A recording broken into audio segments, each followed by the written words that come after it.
Hello, class 8th. Good morning, everyone. This is Miss Sabiha, your history teacher. Before starting the lesson, I have a short message for you.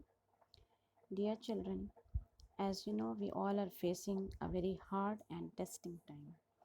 So, in this crucial time, we need to multiply our energy to fight against these crucial circumstances.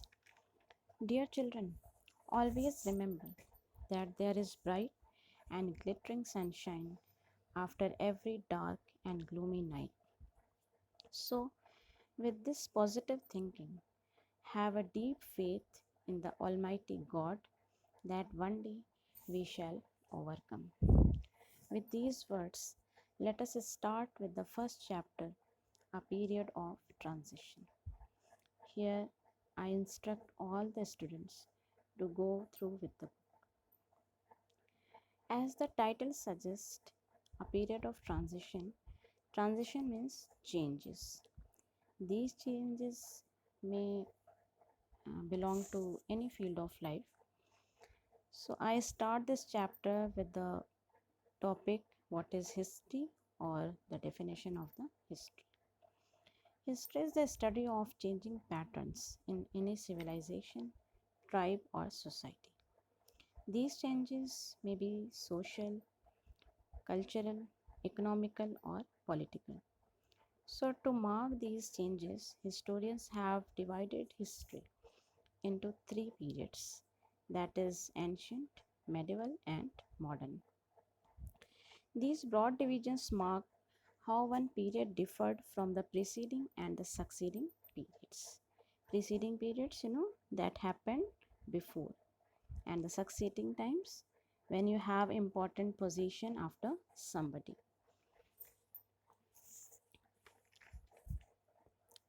These changes from medieval to modern period did not happen overnight. It was a slow and gradual process, and modern period did not begin at the same time in all the parts of the world.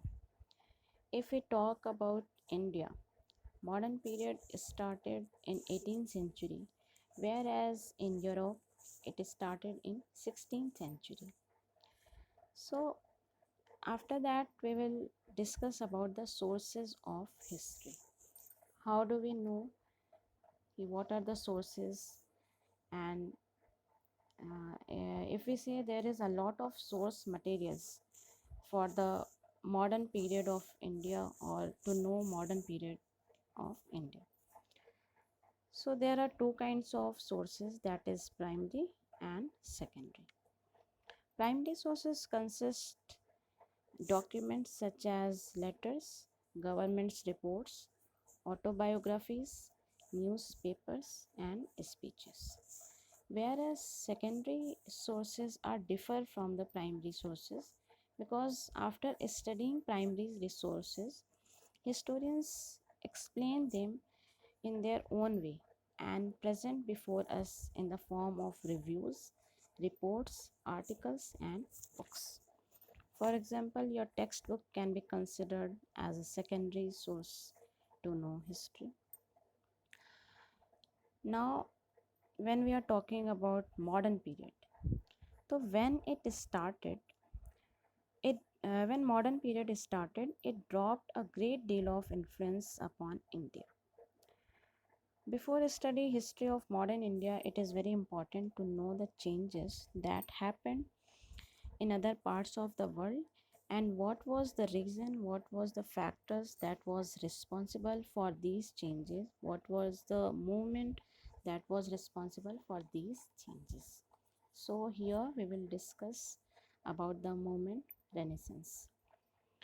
This movement that firstly started in Italy, which means rebirth, and it was a cultural movement that spanned during 14th century to 17th century, means the duration of Renaissance was 14th century to 17th century.